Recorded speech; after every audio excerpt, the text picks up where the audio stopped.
Welcome to another edition of the SprintCarUnlimited.com Deep Dive presented by Dottie's Family Market in Dover, PA.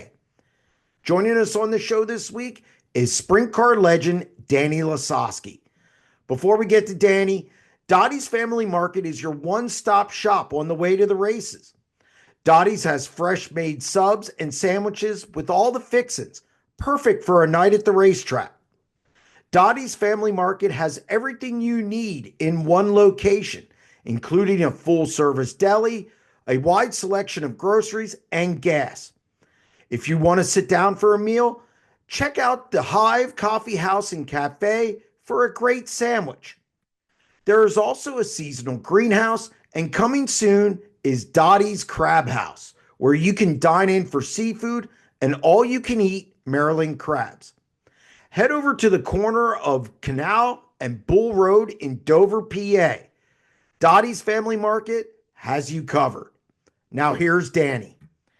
Danny, welcome to the Deep Dive. It's a pleasure to have you on. Jeremy, we really do appreciate it. It's such an honor to be on here with you and discuss just anything in racing. That's what I live for, so I very much appreciate it. No problem. I always enjoy catching up with you at the track when I get out to the Midwest, when you come in here. And we're going to talk a lot about some sprint car things going on right now because you've lived through some splits and stuff like that. And we're seeing that again. But I want to talk about the beginning of your career and how this all got started. And you weren't born into some rich family, but how did you get involved in racing? What led to you getting involved in racing in the first place? And how old were you? Well, I was at the racetrack. I wasn't even a month old, so I was already at the racetrack. My dad, George, and my uncle Tom Corbin, which I don't know if you remember him, he came back and raced in PA a bunch. That's my uncle. So he was big into sprint cars. So from time I can remember, I was with them guys all over the country. And Tom, he traveled a little bit. My dad raced, but he did it mostly just right in the Midwest. And he worked a 40-hour week at General Motors, and then on the weekends we went to race. And I was from a town of 106 people, so there wasn't much else to do. We'll talk about Missouri then because we got to make our bet for next year. We'll do that on the show. We will. At the end, we'll make our bet for Missouri Florida Gators football. And you're not going to chisel me out of points. I got to watch you. So when did you get in the car for the first time on a racetrack? I know you had a 79 Camaro. You had to sell that thing to get your first car, which had to be kind of painful. Oh, yeah, it was a 1980. Yeah, it was a Z28 Camaro.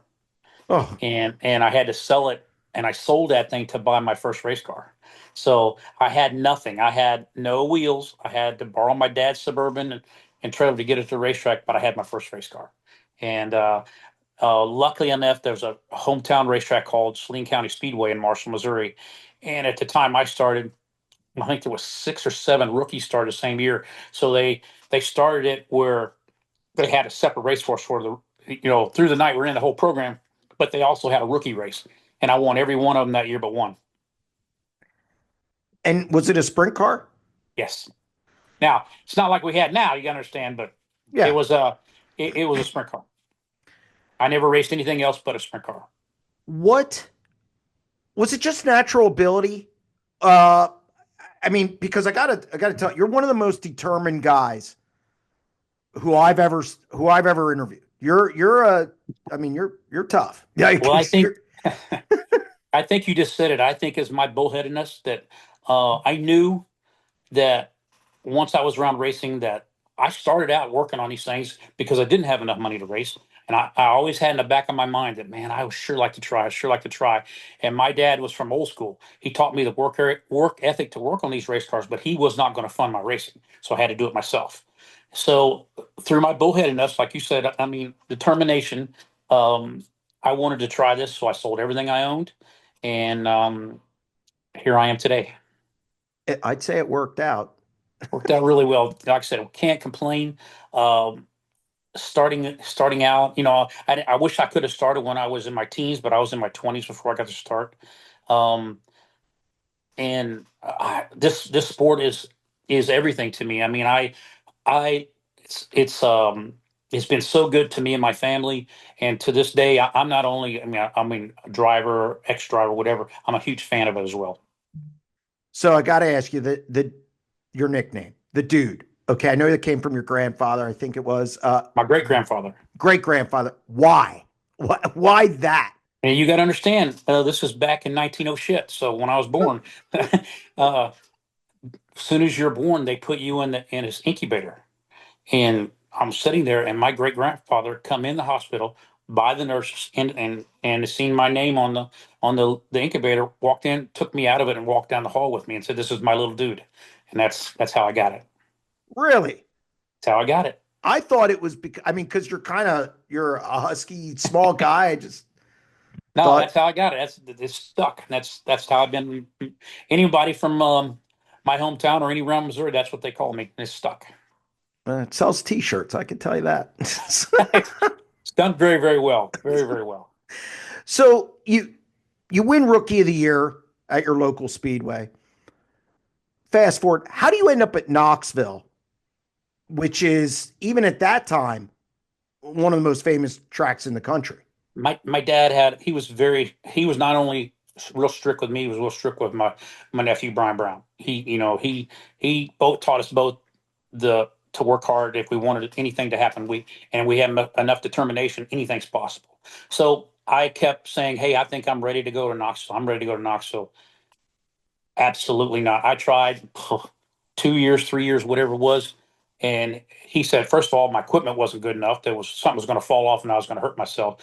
But when you go to Knoxville, Iowa, you better have everything ready to go, even back then. And just didn't have enough money. And in 1984, a guy by the name of Bob Dairy Ready Mix, number 22, my uncle had been driving his car the year before, and my uncle was going to drive someone else's. And he asked me, he said, "Hey, you really want to run Knoxville?" I said, "Absolutely. Call us up." This was Christmas break. And he said, "Yeah." He said, "Well, come to Macomb, Illinois, get my truck, trailer, and cars." And he said, "I'll let you drive my car just weekly racing at Knoxville." So here I go. I go get his race car. His whole rig never had an enclosed trailer before. Go get his whole rig. He had Gertie engines, which was good, and that's how I got my start. I started. I think the stat show was like the 1st of May, and I ran the 1st of May, and the very first race of June I won. At that, I mean, what was that like winning that quick? Not only for you, but your father was tough, Oh, showing him, hey, yeah, look what I did. because it was only he and I. That was it. There was no one else to help us on the car. We were kind of an outcast. When you back in the day when you showed up in Knoxville, Iowa, they were hometown. If you weren't from Iowa, you were kind of an outcast. And if you look back at the record with the Welds and all the guys that show up from Kansas City to come up and beat these, I was really leery about going there. But Ralph Capitani, everyone there took me under the wing immediately and treated me like I was one of them. So it was fantastic. And what did your dad say after you won that quick? He was very, very excited. But my dad's is really short with complimentary words. He just said, "Keep working hard because this is a weekly show." And we both knew that the end goal was the Knoxville Nationals. That's from day one. That's all I've ever thought about is that race. Like every race, I've told a million people. Every race I've ever run was just a practice before to try to get better to go to win Knoxville, Iowa Nationals. Now, the next car you got, is the next car where you kind of hooked up with Guy and Cole? Um, I no, actually, I ran Mr. Derry's car for 2 years, and then I drove Max Rogers 49. I won the track championship with that car. That's when I got with Cole Fowler Ford and Guy Forberg. It's like the end of '88, the beginning of '89. And you ended up with 11 titles, which we'll talk about in a minute. But the Jackpot Junction car is probably, I get you ended up with Tony Stewart, which we'll get to that. But to me, when I think of you, I think of the Jackpot Junction car with Guy Forbrook.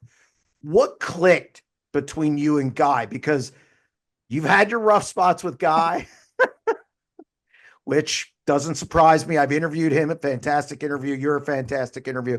but you're strong personalities. What clicked between you two, especially at Knoxville? I think the same thing that clicked between us is a thing that we fought like brothers. We both had the same gut wrenching desire to win. We still do. Um, and when uh, Max Rogers was going a different direction, and I had big dreams. I was a young kid. All I want to do, hey, I want to be racing with the world. I want to race the very best every night, night in and night out. And obviously, we weren't in a position to do that yet. And a guy by the name of Al Cole, Cole, from Des Moines, Iowa, told me, "Hey, if we ever get something going, I would like to be a part of your race team." Well, just so happens, guy's accident, he was starting to crew chief for the full Coles Fowler Ford car, and I think at the end of '88, I called him. I said, let's put a deal together. I said, um, you come down from Minnesota, I'll come up from Missouri. We'll meet in Des Moines, Iowa. We'll have a meeting with Al Cole. And we met with everybody, Ron Cole's guy, myself, and Al put it all deal together. And his only stipulation was we'd go anywhere we wanted in the country as long as we were home to run Knoxville on Saturday night because he wanted to sit up in that suite and watch his car go around. I think it's interesting because I'm old and started watching sprint car racing in 1984. And I started to obviously hear about the Jackpot Junction car. I saw it on saw it on the news and newspapers and whatnot. The knock was you couldn't beat the Outlaws, but you beat the Outlaws in 1989 in Oklahoma for your Yes. first Outlaw win. But it still was a stigma that kind of stuck with you for a while through the 90s in that car, and also not winning the Nationals. How much did that bother you? Bothered us every day, both of us, Guy and I both. We both knew that in our gut, in our heart, we could beat them. We just didn't have and thank God for Al Cole because he supplies, but he wanted us home on Saturdays. Well, we couldn't go chase the World of Outlaw Championship if we had to be home every Saturday. So we just chased every Midwest race we could run. When the World of Outlaws were close, we went and ran with them. We didn't shy away from them. We just didn't go run full time with them. Was it something you wanted to do, or were you content at that point? I can't imagine that you were, knowing you like I do. Every single second, every breath I took, I wanted to race the best of the best.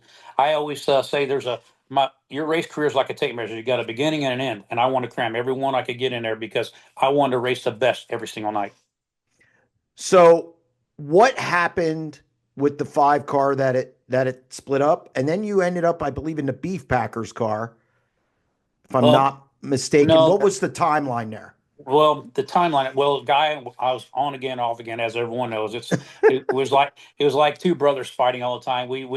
I'd go. I mean, it's just like the same old thing. They think, hey, what's the next stepping stone that I can go to my end goal is to be in the World of Outlaws. And I drove Casey Luna's car for a period of That's time, right. just, and then I go back with Guy, and we'd get going again. And then at the whole time, I was wanting to to get to the goal. Well, I think it's 1997.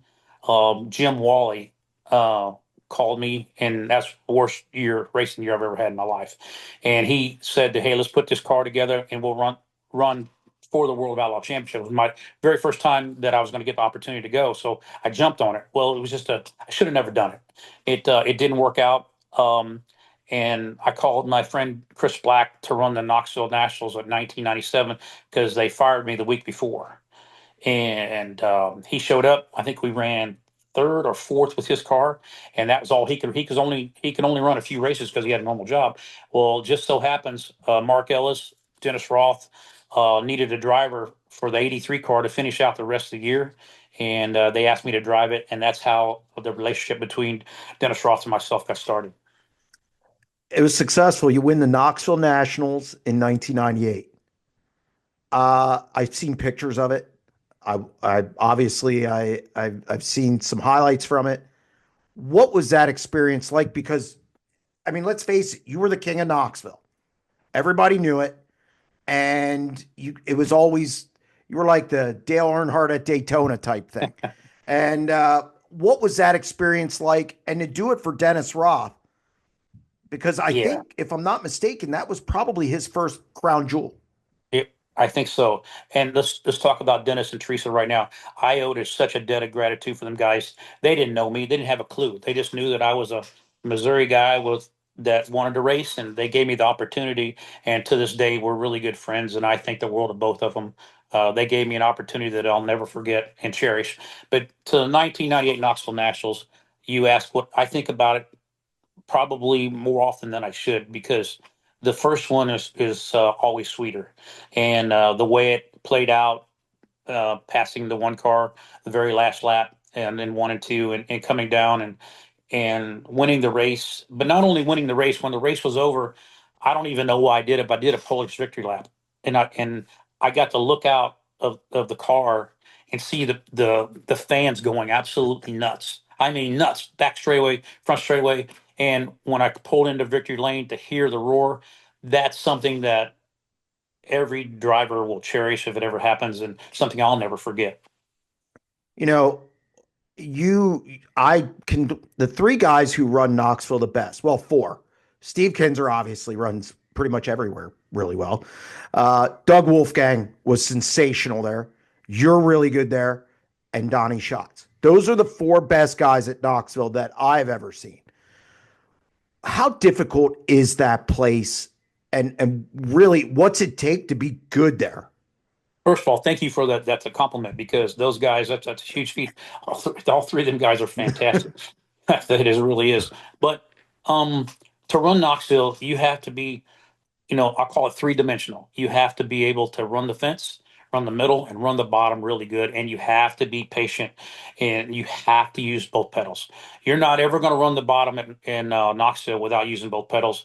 And as there's been a lot of guys ask me, and I tried to help my nephew Brian Brown. I tried to help a bunch of these guys. It's all in timing on your feet to get it right. And Donnie got it right. Wolfgang was really good at it, and Steve was just an animal. It didn't matter for him. But yes, patiently aggressive is what I call it in Knoxville. Is it also, I hear Donnie talk about this a lot, is it changes and you've got to know when it's changing, and it fans might miss it because it's not as drastic as another track, but it Yeah. ends up being drastic when it does change. It changes quickly. He's exactly right. You haven't have got to feel it in your ass when you exit. Especially, it shows up turn two most 90% of the time. When you feel your car slip there, you better start searching. And 90% of the time, you'll see the bottom really good, especially on the exit. If the exit is there, there's going to be a middle on it because they're going to throw it out. So you got to get your mindset is, hey, I got to change, and I got to change now, because someone else behind you is going to start searching. You won that race three other times. Four-time winner. There are not many guys who can say that.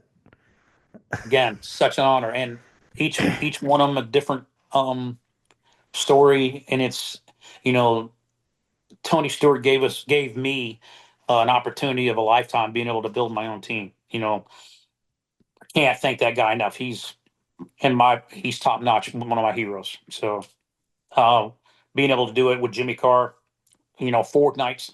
I mean, excuse me, four times, very special. He was with me on Beat Packers car as well. How did you end up with Tony Stewart? How does that deal happen Well, even? Tony, he was just got his cup deal with Joe Gibbs at Home Depot, but Tony's heart was still in dirt racing, and he would come and show up at a couple races when I was with Dennis Roth, and he would come, and we were traveling one day, and he says, "What's your plan?" And I said, "I'm just like any man. I want only thing I had was my helmet bag and my seat." And I said, "I'd love to be able to put my own team together." He said, "Well, I'm interested." I said, "Wow, really?" So I knew that I had partial commitment from Stu Murray with the working company. He had Jim England with JD Byrider. So if we could put that marriage together, we can make this happen, because his rule was he wanted to have a team, but not spend any of his own money. We use his name, which was smart. And that's how we started. It was just Tony and I. We didn't have a shop. We didn't have any people. We had nothing. So when we decided to do this and got all parties together and we sealed it, I hired Jimmy. We hired a couple of the guys and I built my house, my shop, and my team all in 2001. Won the So Knoxville Nationals, and the World of Outlaw Championship in the same year. Yeah, and I want to ask you about that championship because again, I remember the 90s. I remember the criticisms. I read them. I talked to people. I started writing in 1997. So I heard the media. I heard the fans. You can't you that 2001 season, you win the outlaw title. That had to be pretty satisfying sitting up at that head table after everything you heard all these years. You were called a one-track wonder, all that other crap, and Oh, here you are at the head table as the World of Outlaws champion in 2001. I still have the clipping of this. This was pretty cool. You know, Tony gave us this wonderful opportunity to put this team together. Going back to the bullheadedness of me, he made a statement. He said in an article, he said, "Well, I don't know if how we're going to do." He said, "But it's a big feat to think that we have a shot with a first year team of winning the World of Outlaw Championship." And I told him, along with Jimmy Carr, that not only are we going to win the Knoxville Nationals, we're going to win the championship in the same year. And he pretty much didn't believe me. So it it seemed to work out pretty good for us. And I was, we joke about it, but it was a dream come true season for us. I remember when you were leading the Kings Royal. Eldora is not your favorite track. No. It's not your best track, especially then, because you had to be muscling around the top and you were this far from the wall. I thought you were the fastest car. That's the Yep. year where there were all the flats. Correct. I remember you leading and driving away and having a flat. I also remember getting to you in the pit area and how mad you were when I was talking to you. But how disappointing. I mean, because Eldora is a place that, again, not your favorite, wasn't always your best place. You were close to winning the King's Royal. Yeah, that place. You're exactly right. It wasn't my favorite, but we always seemed to run good. No different than Williams Grove. Just Yep. those two races, the Kings Royal and the Williams Grove Open, was two that eluded me. But we were both really good at both places at certain times. Yeah, I guess Ryan wanted me to get on your Ryan hand the catfishing thing. Oh yeah, it's I get nosebleeding when you go up too high up there. Yeah, is that? I think I might have heard that. You've said that to me over the years, but so Yeah, that I was always all. joke. I always joke when I come into Eldora. As soon as I come through the back pit gate, I stop at the concrete wall and say, "Look, man, if I don't come near you, don't hit me." So, Yeah, how about that? What now that was also in the 20. That was also in Stewart's car. You went through the 2006 NST World of Outlaws split. yep. And we're going to talk about what it looks like now because it's different than then. What was that season like uh, for you? You were running NST. Yeah, it was a complete unknown for us. Steve Kinzer um, came to us and said, "Hey, we were trying just like they're trying to do now. They were trying to get uh, the World of Outlaws to form just a little bit different. Things weren't moving as fast as we were. Fred Brownfield came together, say, "Hey, let's start another series. We don't want to kill the World Outlaws. We're going to start another series and see if we can't make it better for everybody." And tragedy hit for him, and we all know the story on that. And it kind of folded up. But at the end of the day, what I learned and through this whole experience is, um, we may have had the talent, and nothing against the World of Outlaws, because I think that's the same year Donnie Schatz won the championship. But we may have had Steve, myself, Mark, all the guys that were on top at the time go to with NST. But it's still hard to beat that brand World of Outlaws because everybody in America knows World of Outlaws. No, you also had Tim Kading, who was kind of an upstart. He got on the road and won a lot of races. I know he won Yep. at Sealands Grove, was really good. Do you think if the tragedy doesn't strike Brownfield, do you think it makes it, or do you think it would have went by the wayside? In your opinion? I know he was fully committed on making it, so it's hard for me to. I know that we were committed to him, so To say it would have or wouldn't have, I mean, it's really hard to say but I do know he was 100% committed to making it work. Yeah, it just, boy, I remember those. You guys had a stacked roster. That's what I'm telling. We had the talent, the best cars. I feel, um, but that brand, that World of Outlaw brand, is really hard to buck. Well, you're the only one with an NST and a World of Outlaws title. Oh yeah. So, how does the deal with Stewart end? I mean, it was such a potent combination. It was very, very good, and it was something. I mean, it's no secret. I was getting ready to go through a divorce, and it wasn't going to end well. So we didn't want to make Tony. We didn't want to put any kind of a black mark on Tony Stewart Motorsports. So it was best just to split. And take me through where you went from there. I know you were in your own car for a while. You ran some other stuff. Well, the second that happened, my first call was to Dennis Roth, Yeah, and I got back in the '83 car and continued where we left off and started winning again, and got very lucky. got very lucky. I don't know if you get lucky. So then after that, I got, it just escalated.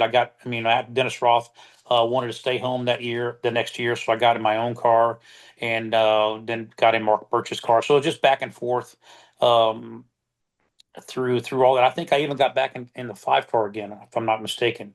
And then when Guy Forbrook took over um, Todd Quiring's car, he gave me a call, and we got back in that thing and won 2 years back. It's pretty cool. We won Knoxville Track Championship 2 years in a row and the NSL Championship so 4 championships in 2 years. Yeah, what year? Those were through the teens. I forget when 16. NS. Is Yeah, it's it like 16, 14 to 17. 15 or 13? I don't know when it was. Something like that. You won a lot of races there, and then after that, that kind of how did I mean? Obviously, again, that went by the wayside. You were getting to the end of your career. Not that you wanted to. When you're coming to that time where you have to make some tough decisions, what's that experience like for a driver like you who has so many wins, Knoxville Nationals titles, World of Outlaws title? I think people don't understand. You're sixth on the Outlaw win list with 122. Not bad for a guy who can't beat the Outlaws. Um, what's that like when you are closer to the end than the middle? I can tell you right now, it sucks ass. It really does. I can tell you. Knowing, you're exactly. Nobody can do anything with Father Time. It's catching up with you. And I did not by any means want to slow down. I want to keep racing. But the way the world was going, and you had to have the right partnerships to get the teams where you wanted to be. And thank God Mr. Mark Birch offered me a ride in his car. We got to race a lot through the Midwest, but he's just a one-man band. He owned the car. He has a accounting company, Mark Birch and Associates. Hi, Mark. And so we just started running some 360 races, 410, and that's pretty much what we were doing.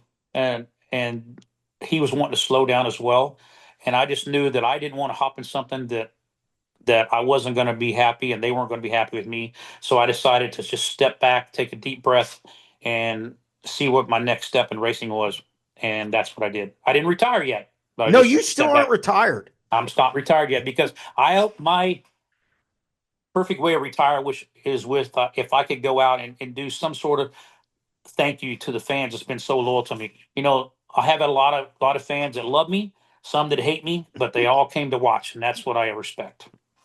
Yeah, I think it's funny you've not retired. Not retired. And you know what's bad? I still think today, I'm 65 years old. Still think today that I can hop in the right car at Knoxville and win. Well, and I'll get to that in a minute, but your next step in racing is helping other guys. That's where I come up today. I'll tell you how this went. I said, what am I going to do? So first thing I did was I said, I talked to my buddy Gary Selzy, and I said, I don't know what I'm going to do. And he said, well, you can come to California. Nope, I'm not coming to California. So he introduced me to a guy by the name of Scott Daniel out there, and his son Mason Daniel wanted to race, and he wanted to come to the Midwest. And I thought, well, maybe this is my direction I need to go to try to help the younger guys. He did a really good job in the 360s. Then he jumped to the World of Outlaws, and it was probably too soon. We jumped him too soon. Long story short, that didn't work out, and he quit racing. And I was sitting on the wayside for I think it was like 2 months, whatever it was, 3 months, and I didn't know exactly what direction to go. And at that time, Chad Morgan and my nephew Brian Brown, they split company, went each different ways. And Brian called me and said, "Hey, I really need you to come help me." And so I went at the end of the year, helped him, and stayed with him 1 year. And at the end of that second year, I mean, I was really enjoying it. I thought, he had a spark, I had a spark. He was running really good, and my wife went through a health issue, a scare for us, and it was during the Knoxville Nationals that year. And when the Nationals was over, I told him, I said, you need to get somebody, because I'm not going to do this anymore. And just lo and behold, Chad and Morgan came available again, and that's where he's at now, which I'm very glad. They're a good team. So I came home, and that lasted about a month, because I just stayed completely away from racing. And I decided, what am I going to do here? Because she said I was driving her nuts being home. So I thought, we're in our sport, what do we need? And I thought back when I started, what would have been like to have someone with my experience to be able to help a younger guy. I was very lucky having my dad and my uncle helping me. A lot of these guys either have nobody. They don't know which way to turn. So I started this little company, a consulting company, and I knew that I wanted to consult younger guys, younger teams, because I my end goal would be having my own team and see how high I could go with it. But that would have taken 100% dedication, and I don't want to be away from home that much. So that's why I started this up, and it's worked out pretty well for us. Who are you helping now? Chris Martin this year. Yep. I'm helping Lane Whittington and Lance Moss. Okay. So the majority of the races will be with Chris Martin. He's going to run a lot of Knoxville, Sioux Falls, around the Midwest, starting off in here in Florida. I started helping him at the middle of last year, and he made a lot of improvements. And I think that I'm a sucker for father and son teams, and he's got a great dad and a great family. I got to ask you about something in 1994, because you've had such a storied career, but it almost didn't happen. You had testicular cancer. Yeah, I lost my left nut. It's Well, gone. well, there you go. But Yep, what? it's gone. How much was this of a scare was that for you? Because look, we hear the C word. Yeah. Oh, I it's know. well, you got to understand, 1994 technology is not what it is today. And I knew something was wrong.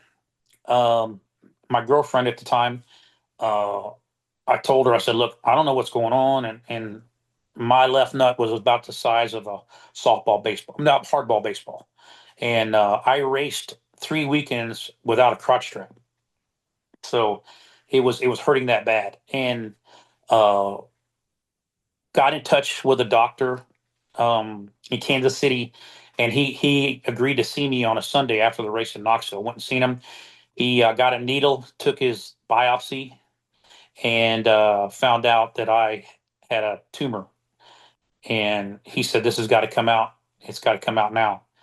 So that was on Sunday. He scheduled me for Tuesday morning, Wow. and I didn't tell anybody. I didn't tell my girl. Didn't tell anybody. Finally, I had to tell my mom and dad. I said, "Can you take me to the hospital? I need to be at hospital at 6 a.m." And finally told them what was up. And I went in at 6 a.m. and at 8 o'clock that night, I stumbled out. I left, and a little lighter.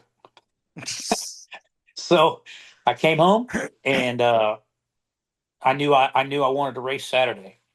So I came home, and Friday I set in. I had a car at my house. I set in, and I'm going, "Oh man, I don't know how I'm gonna do this." So here's what I did. There was a old boat trailer behind my dad's shop, and it had a spare tire on it. I took the spare tire off the boat trailer, dismounted it, took the inner tube out, cut it in half, hot glued both ends, stuck it in my uniform with the stem out, and when I put my belts on, I aired it up so I'd have an air cushion. And I won Saturday night at Knoxville with that. That's incredible to me. You're That's I don't know if that's ignorant or just want the desire to race so bad. so along those lines. Compare drivers 70s, 80s, 90s to when you start getting in the 2000s and what we have now? Compare, because I see a toughness difference. Oh, there's no comparison, and I tease these guys that I help now. These guys racing with the pillows around their neck and all this safety stuff, which is fantastic. Don't get me wrong, I'm 1,000,000% for it. But you got to understand, back in the day with Steve Kinzer, Doug Wolfgang, there was nothing around your neck. I mean, it was just they didn't even have high back seats when I started, and then you get the high back seats with you have no head, neck, no nothing. So you had to be rough and tough, and the it was just a different area, a different toughness. You're exactly right. And I laugh at some of these guys like that are so small today doing it, and when they put their helmet on and they sit in the car, it's like a suction cup.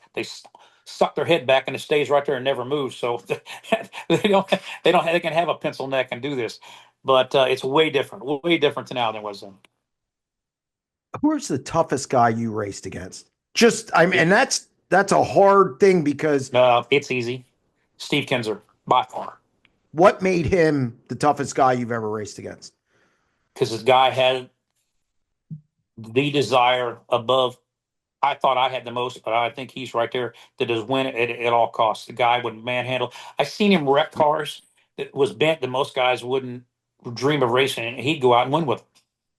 It's just amazing the will and desire him and Carl Kinzer had together was unbelievable. And as far as tough, him by far. I mean, I've seen him race. He had a collarbone broke, still racing with it. There's a lot of things that we all did. When I crashed at Williams Grove with Tony's car, I had my left ankle was broke, two broken ribs, and a concussion, and I raced in Knoxville Nationals, and 2 weeks later. Steve was a bull. I mean, Oh, both. Yep. I'll never forget at the National Open when they put him to the back. And it was the early 90s. It was 90, it was the year Doug Wolfgang ran the Payless car. So it'd be Mhm. 91. I believe. 90 or 91. Yeah. And they put Kinzer to the back and they had that break. And he smoked a cigarette in one drag in the pit area. That was it. And when he walked out of the trailer, there was lots of people around that parted like Moses. Yep. It was um who is the most technically gifted driver you have ever raced against? Now, Steve is obviously the toughest. No, I always Probably. thought the best tactician I ever saw was Doug Wolfgang. I'd have to agree with that. I didn't get to race with Doug very much because he was at his end of his career when I was starting. But what I saw of him, yes, he was very, very technical, very, very good with his craft, very good with his feet, and he would really take care of his car, his tires, because he knew that he couldn't win a race if he couldn't finish the race. We talked about the split in 2006. When you saw this was all coming with High Limit, and they announced that the deal with going to a national series. First off, when you saw the midweek series the first year, did you kind of have an inkling it was going to go in that direction? And what are your thoughts on two national series now compared to when I think we had more cars in 2006? But what are your thoughts on the whole split thing? I it's so much different now because with the World of Outlaws you have Dirt Vision and with High Limit you have Flow. We didn't have that back in the day, so it's getting out to more networks, networking, and more people. I still really hard to beat the World of Outlaw brand. I know that Brad and Kyle are doing a great job with High Limit, and taking it to Australia was a big jump and doing a really good job with it there. Uh, I wish I was, to be honest with you, I wish I was back in my 30s now so I could race both. It's a lot of money. It's a really good deal for the racer now. Um, if everything comes true, what they're saying with becoming a charter members with it and getting these teams paid the money that they deserve, I just think it's a fantastic idea. But in my gut, my heart, I still wish it was all one because at the end of the day, when you look at the mirror, I know that Brad, all these guys. When you win a race, you don't want to have an asterisk by your name that hey, I'm David Gravel, but I won the championship, but I didn't have everybody racing against. I know people are going to say that, but he still did a hell of a job. Don't he didn't nothing about that. But still, people are going to say that. I'm a big fan of race the very best every single night.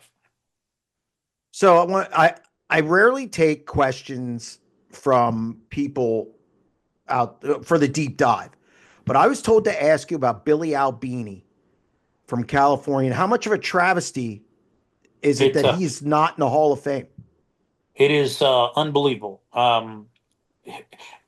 In my opinion, Billy Albini should been there before me. He was one of the good guys of the sport. Would help anybody. Really help Brent Kading get going. Fantastic individual, and I think he needs to be there. And also I think Jimmy Carr needs to be there. Jimmy Carr deserves to be in the Hall of Fame, and if I have anything to do with it, he'll get there soon. Well, I'm on both committees, and I've voted. I know I've tried to nominate and get Albini on the ballot. He's probably the best crew chief in California sprint car history in the last 60 years. They sure won a lot of races together. So I don't know how many NARC championships, but how many races, but it was a ton of them. And again, goes back to a really good race car mechanic and a good guy too. You have an IROC win. Yes, sir. See my trophy in the back? I do see that. And I have to, what was that experience like? And do you think that solidified you not only but a guy who was versatile? Because you gotta get labeled, you can't run the top and all that Yeah. other Yeah. Well, stuff. Do you think that kind of solidified? Okay, Danny Lasoski, he's versatile. He can do a lot of different stuff. What was that experience like, and how big of a win was that for you in your career? that was incredible. I mean, getting the honor to be just represent sprint car racing in general, running the IROC series was an honor. And then being able to meet Jay Signori, everybody with IROC, Jim Meister, he was the head of working with all the cars. They let me test them. And you're right. Here's a redneck hillbilly from Dover, Missouri, population 106, being able to live his dream and race Indianapolis. That was my whole deal. Hey, I got an IROC car. I get to race Indianapolis. Never thought I'd ever get the opportunity to do that. And then lo and behold, we go to Texas and we win. And that experience in itself is second to none. And being able to do that and go to the Chili Bowl and win some prelim races and you're right, being versatile and saying that we can and we can drive different forms of cars is just an unbelievable dream and such an honor for me. Do you think there's a lot of talk out there that you know dirt track drivers are the best and the asphalt guys aren't as good as maybe what people say because they got there because they have a bigger wallet? I've always said it's different disciplines and it's really hard to compare. You've done both. Do they deserve as much respect as the dirt guys to the dirt fans? They deserve a lot of respect to race those cars. I never got a chance to run a cup car. I'm kind of living through Tony and Kenny Schrader telling me all about it. But that goes to the point right there. You got Kenny Schrader, you got Tony Stewart, who back in our day was very good on both. And now you got baby Jesus, Kyle Larson. You got all them guys. Look what he's doing. So I think it's a hand in hand because I think if you put Kyle Busch in a sprint car and give him a couple laps, he's going to be a pain in the ass. That's my opinion. And I wish I could help him. I'd like to see him do it. Well, you never know. You could help his son, Brexton. Yeah, might be able to. They have deep pockets. That'll help your business. That'll be good. That's good. Thinking of you there. Cheating.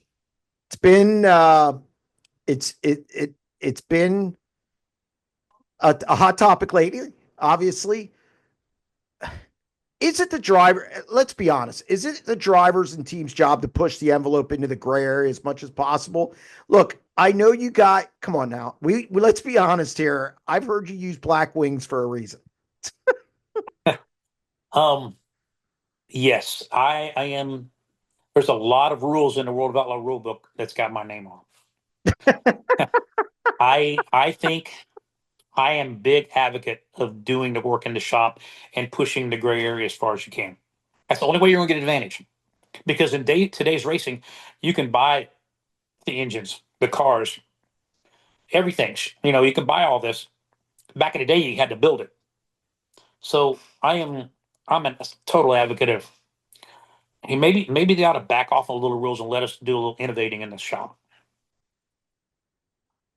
I agree. when you look at sprint cars now, are these guys in a box too much? And is that kind of why we have some of the problems we do? Because here's the other thing, and I did a 90 at 9 on it the other day. The tech guys can't keep up with Ricky Warner, Paul Silva, Philip Dees. I'm not saying that they're doing anything they shouldn't. I'm saying the guys in the pit area are smarter than the tech guys. There's very smart guys in the pit areas, and Tom does a really good job with the world. There's good tech guys as well. But at the end of the day, I know what they were trying to do, and that's mean the World of Outlaws. Brian Carter does a great job. I know he was trying to make the racing better. So he thought, okay, let's close the box. Let's make everybody do with the same tire, the same this, and make it. But in my opinion, I don't think it helped racing like it was before. I know way back in the day when we had the tire wars, when we had McCurry and Goodyear and Hoosier all battling to make the best. And when I switched to Hoosier, it was really, I mean, it was unbelievable. And Yeah. then the guy could try different things and let the smarter guy. Hey, some guys are really easy on tires. Some guys need a harder tire because of the way they drive. I think that's just a good tool for the crew chief and the driver to be together to put a package together on any given night to win. And I would like to see that go back to that.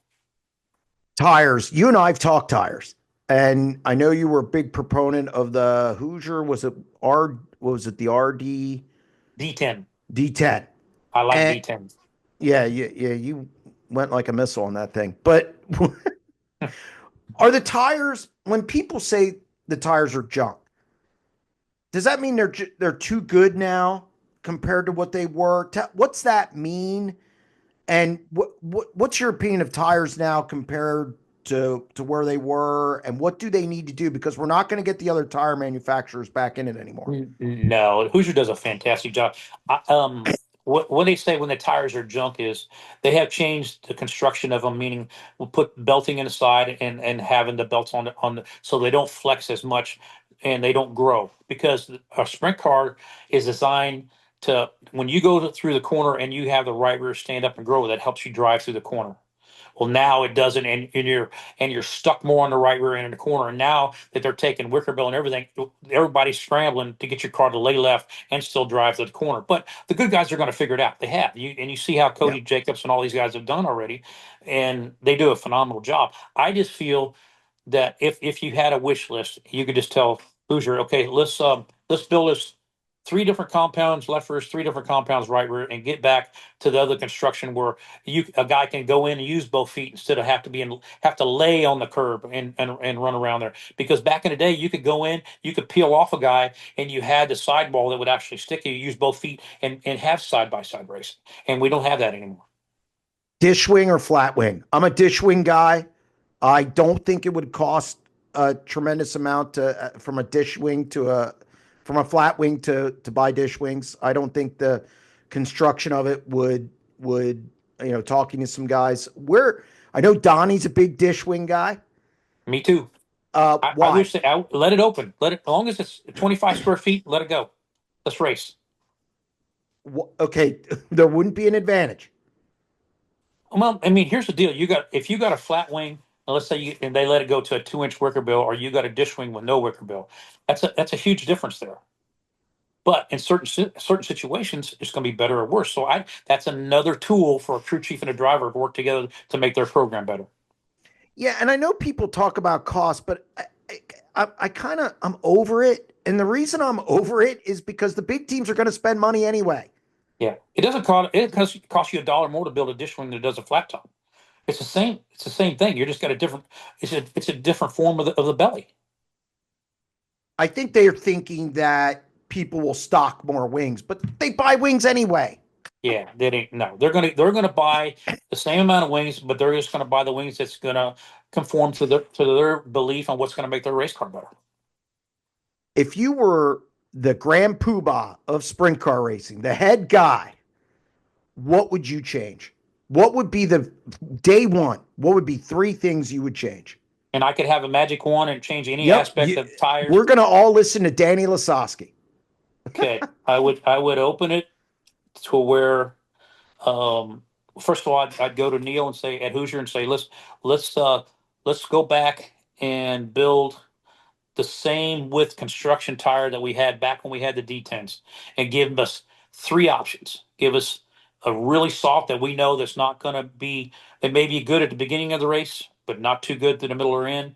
A medium compound and a hard compound. Same thing on the left rear. That's the tire. The tires are huge. I'd let it open the wing up where you could have a dish wing, 25 square feet, dish wing versus a flat top. And here's the big one. Every single person out there is bitching about dirty air. Totally get it. I hated it when I had it. It costs the owner, it costs the driver, it costs the sanctioned body no money to have let's say our front bumper rule is 10 inches. Let us take the front nose wing and push it out 10 inches to help offset that when it's got dirty air. It costs nothing. Why don't we do that and help the cars so a guy can move around a little bit? So there you go. Lasoski's rule. There, I like it. Um, Best young driver you see right now? I know that's kind of loaded because there's a lot of guys because California's producing these guys now like Well, left and right. yeah. Well, I have my first, personal opinion, but my yeah. Right now, it's like a handful. Right now, we'll start in California. We're going to take Baby Jesus out of the equation because we all know right now he's he's 32. I mean, yeah. Corey Day, Giovanni Selzi in California, I think, are two of the best I've seen in a long time. Young guys. yeah. Macri in Pennsylvania. Whittle. All these young guys are coming up, are getting better. But I really think Anthony Macri needs to come and race full time on the World of Outlaws because I think he could be a champion. You have to get Ryan Hand on that. Well, Ryan and Joe, they do a great job, and Nick's a great owner. But I just feel he has in Pennsylvania right now as the youngest guy around. I think he's got the most talent to do it. When you started back your rookie season at that local speedway, did you ever imagine you would lead Knoxville in 410 wins with 112, 122 World of Outlaws wins, sixth on the list, four Knoxville national titles, wins at I don't know how many tracks, and you're in the Sprint Car Hall of Fame? That was a slam dunk. When you look back over this, I mean, first off, did you ever imagine you could, because you were a determined guy? I'm sure that comes from your father, your grandfather, great grandfather, your family. Um, did you ever imagine it would turn into this? Really didn't. I mean, I I was so tunnel vision like a runaway train. All I wanted to do is win, win, win. I had no idea that we were lucky enough to stack up the stats that we did. Got a friend of mine, Bob Jones, can tell you every racetrack, every race, and everywhere I've ever won and how many. And until he broke it down to me, I was amazed and never took it for granted. But I was always focused on the very next race. I've had the people tell me, say, "God, Danny, you're such a dick when you're at the racetrack." Well, I didn't really mean to be a dick, but when I got to the racetrack, I was there for one reason. That was to win. So if someone was speaking to me when I was maybe focused on something else, I didn't mean to shun them, but I can see myself doing that if I was focused on something else. And now that's why I wish I could go back and thank the fans one more time and have like a farewell tour or something like that, so I could really thank them because I really do appreciate them sticking with me. If you didn't race, because you really haven't done anything else for a living, what do you think you would have done? Are you kidding me? I worked my ass off. Oh, I was stop it. I built combines for a living. I welded up combines for Alice Chalmers for 7 years. When? I built bullets for 7 years at the Army ammunition plant. So I had a real job. I know what it's all about. Look at you. I was under the impression you didn't do anything. Are you kidding me? I was even a farmer. I baled 1,000 bales of hay a day and hand them 3 times and You look walked the like it, beans. though. I was the original redneck. I'm telling you. Yeah, you said you grew up in a town of like 100 people. That's it. And then there was all it was is farmers and guys like my dad. He drove 70 miles each way. He retired from General Motors. He drove to Kansas City each way. You could go there. There's Army ammunition plant was about 40 miles away. So that was like the general hub of what most people did there. Or you were a farmer, and So as growing up as a kid, that my choices were being a farmer or being a farmer. So Alan Fisher lived a couple doors down. He was a big farmer, hired me, and that's how I got my any money to start getting my own race car. I'm sure those long days were motivation to get on the racetrack. That's all you thought about. That's all I thought about and still today, when I get up every morning, that's all I think about is how I can make these young guys go faster. Um, would love the opportunity to do a little more innovating without my hands tied. Will you get back in a race car? I'm not going to say no because I had the opportunity. I promise you, with everything in me, that's what I want to do. Oh, I know you do. I know Ryan had to talk you off a ledge. He did. I trust his opinion very much, and there's a couple times where I have opportunities, and his version and my dad's version and my wife's version are all the same. And it's by no means sounds like I'm bragging at all, but they say, "What more do you have to prove? You've done everything." They're right. Well, it's not that. It's just that burn ass fire gut to go out and for the competitive to see if just hey for just for me if I can still do it. Well, I wouldn't bet against you. You're the guy. I told somebody today, I told him I was having you on the deep dive, and they said, "Oh, that'll be a good one." And I said, Danny's the guy I want to walk down the alley with. I don't want him on the other side of the alley. Yeah, I got that. I got that Polish temper. It seems to take over sometimes. Well, I don't know many guys who wanted to pick a fight with you in the pit area. Uh, I just, I'm really a cupcake. Right, right, right. Probably the only guy you wouldn't go after, Steve. Actually, Steve and I got into it one time. Really? It's Oh, Santa I Maria, can't let you California. go without telling me that. Oh, it's Santa Maria, California. I'll never forget it. I was racing a B Packers car. Was not racing for points. He was, and it came Ooh. down to the last lap. I passed him. He did his world famous. I'm going to turn left and stop you, and I didn't lift. He crashed. I won. I come around to the front straightaway.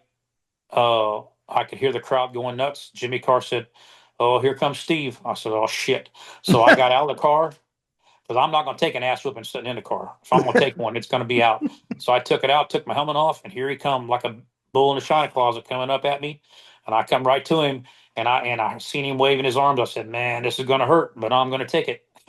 and I said, he goes, "God damn it, Danny, I'm racing for a championship." I said, "I'm racing to eat and keep my job." I said, "I didn't run over you on purpose. You turned left." And he just threw his arms up and he was just disgusted on wrecking. And I get it, but I in no way intended to wreck him, but we wrecked. And thank God he didn't get a hold of me. He has big paws. Yeah. Um, yeah, he has real big paws. I can't imagine what it was like. You haven't had many altercations, though, I don't think. I mean, here's the way I mean, see, I keep going back to my dad, in which he is definitely my best friend and someone has taught me the work ethic to do this. He had one rule. He said, "Son, um, there's going to be times that people are going to run over you, spin you out, and you're going to do the same, and you're going to piss a lot of people off. But if you plan on being this sport, and you plan on in this being what you want to do, it's going to come around, and it's going to whatever's going to go around, it's going to come around, and it's coming off first circle. Here's the rule: if you want me to be a part of this, is the rule we got. So what's that? Never, and I mean never, under any circumstances, don't throw a tantrum. Don't throw your helmet. Don't throw your gloves. If you are mad, you go in front of that trailer and cool off. And never, under any circumstances, go to somebody else's trailer. I never did.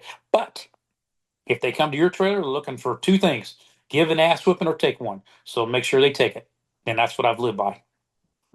Well, you live very well in sprint car racing, all the wins, all the titles.